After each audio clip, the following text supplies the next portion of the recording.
সরে যা, কাল এসে পড়েছে, সর্বনাশ।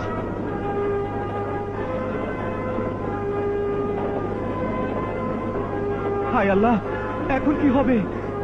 এখনই তো বিরাট অ্যাক্সিডেন্ট হয়ে যাবে। আল্লাহ রে।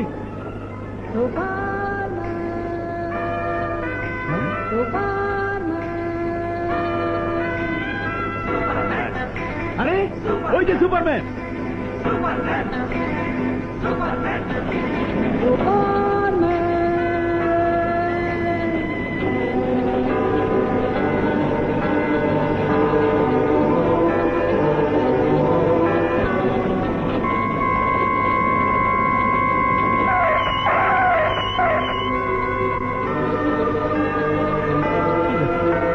গাড়ি চলে গেল কেন?